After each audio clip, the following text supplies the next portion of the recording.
Hey guys, what's going on? The Iceman here on this Monday morning, the morning after Slammiversary's pay-per-view presented by TNA.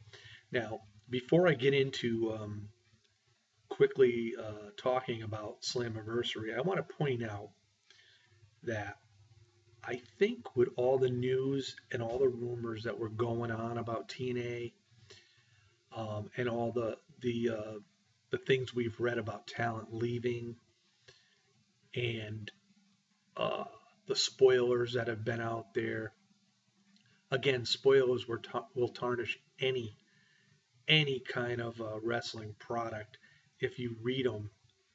And this is why I always totally stay away from spoilers. I do a lot of reading about news and rumors, and I also know that news and rumors can, be 50-50. Sometimes they're true, sometimes they're not. But talking about TNA, what we've read over the last couple weeks, I think took a little bit away from the pay-per-view last night. But what I tried to do was separate in my head what I've read and what I thought the future was going to be, and put that aside and just went and watched the pay-per-view. And I really enjoyed the pay-per-view last night. I think the opening X Division match with Manic, DJZ, and the X Division champion Tigre Uno was a very fast-paced match. It was a very good match. It was just fun to watch. I was actually rooting for DJZ, but it wasn't to be. But anyway, it was a pretty good match, and when it was all said and done, Tigre Uno retained the X Division title. Then we saw Robbie E going up against Jesse Goddard. Now Goddard's cut a promotion which I think was just a little bit too long. Um, TNA's been trying to repackage him and push him, and Goddard's I think needs the little bit more work on his mic skills. I don't think he's quite there yet. He's got a ways to go. But this match was okay. I thought it was pretty good overall. Um, there was something to prove here because they were teamed up as the Bromans for so long, and one wanted to prove that they were better than the other. And when it was all said and done here, Robbie E came out on top. And I enjoyed the match as well. Then we saw Matt Morgan and Braun. Now, this match was pretty vicious. Chairs, garbage cans, lids, and whatever. And of course, Bram going against all former TNA superstars. And yeah, it was a pretty good match. And a lot of people were thinking that Matt Morgan was going to end up coming out on top of this match, but Bram hit him with his finisher eventually, and again, Bram's still looking pretty strong, and the former TNA stars haven't got a win yet. But it was a pretty good match overall. Then we saw Austin Aries up against Davey Richards. This match was exciting. It started off a bit slow, but once they finally got into it, there was a lot of fast-paced moves. And as we all know, Aries and Richards can really perform well in the ring. Uh, Aries was getting hit in the head a lot with kicks by Davey Richards to the point where he's looking to tag Bobby Roode. Obviously, Bobby Roode wasn't there. But eventually, towards the end of the match, Roode came out, and I think he was going to help Aries, but Eddie Edwards came out, and that distraction of both of them being outside the ring allowed uh, Aries to get the win over Davey Richards. And they called the stipulation after the match. It was going to be a 30-minute Iron Man match, most pinfalls win. So that's interesting. That will be on Bell to Bell this coming Wednesday, July 1st. Then we saw our Awesome Kong and Brooke going up against the Dollhouse and Taryn Terrell. Not a bad match overall. I think the knockouts are are probably the best women's division in wrestling today. I think, bar none. Um, it was really and truly a pretty good match overall. Um, but you sort of had it in your mind, in the back of your mind, maybe that, Brooke and Awesome Kong would end up winning this match. And Brooke ended up taking out Jade from the top rope and ended up getting the pin. So Brooke and Awesome Kong ended up winning the match. Again, it was a match that was pretty fun to watch.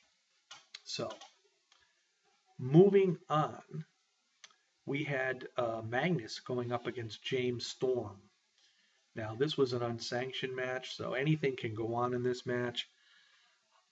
These guys beat the hell out of each other to the point where they were using cables, electrical cables, and anything that they could to beat the hell out of each other. It was a brutal, brutal match, and I was really thinking in the back of my mind as well. I really was thinking, okay, Magnus is going to get his revenge on James Storm, but it wasn't to be. Storm ended up defeating Magnus, and they both had to be helped out of the ring um, after the match was over. Apparently, TNA had some technical difficulties, and they were using this match because they were using the cables and whatnot to say that that was the cause for the difficulties, whether it was or not. It was perfect timing, a perfect excuse for TNA officials to do this. But it wasn't a bad match. I think the worst match of the night actually was Tyrus and EC3 up against Lashley and Mr. Anderson. I wouldn't say it was the worst, but it was very, very short. They didn't have much time there. Tyrus really pulled his own, weight last night in this match, helping EC3 from being pinned on numerous occasions. It was an okay match. Anderson didn't have too much involvement. Lashley was pretty much taking it to both EC3 and Tyrus. Tyrus took down Lashley a few times with body slams, and it looked as though Lashley was going to end up getting the pin on EC3, but eventually EC3 put the 1%er on Bobby Lashley for the second week in a row, and EC3 defeated Lashley. Now, going into Wednesday's bell to bell, I don't read spoilers, but I do really honestly think that EC3 is going to become the new TNA World Heavyweight Champion, and so how would it be for him to get pinned in this match? And I knew he wasn't going to. So so Ethan Carter ends up winning again. Now we come to the King of the Mountain match. I can't really say a lot about this in detail, but I love the King of the Mountain match. I love the stipulations where you need to pin somebody in order to be able to use that ladder to hang that King of the Mountain belt on the hook. And they had like a penalty box, and Jeff Jarrett against Matt Hardy, against Eric Young, against Bobby Roode, against Drew Galloway's.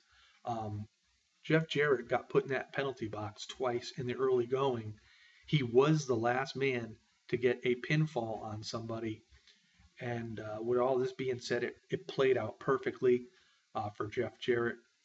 And again, when it was all said and done, everybody was taken out of the ring. Jarrett had two ladders put together, climbed up the ladder with the King of the Mountain belt, hooked it, and became TNA's first ever King of the Mountain champion. Because if you remember, when they had the King of the Mountain matches before, it wasn't the TNA name for the belts at that particular time. So very fitting for Jeff Jarrett. And afterwards, there were some interviews with Jeff, and he was talking about this belt. And I liked what he said, because with all the news and rumors going around, we're worried about TNA. Maybe TNA is going away. I don't know. But Jeff Jarrett made it quite clear that something big in the near future is going to happen. And I do honestly believe that. What that's going to be, whether it's a TNA merger with Global Force, taking the Global Force name, remains to be seen. We have read about all the superstars leaving TNA, but you also have to understand this. All these guys have fulfilled their tapings all the way up towards the end of August. So now they have free time to go and do work elsewhere. So whether or not they're actually really gone from TNA or if TNA is really gone, we don't know. So we'll just have to wait and see. I'm not a very pessimistic person at all, but I try to read the writing on the wall. And in my mind, I don't care what anybody says. That pay-per-view last night was pretty darn good.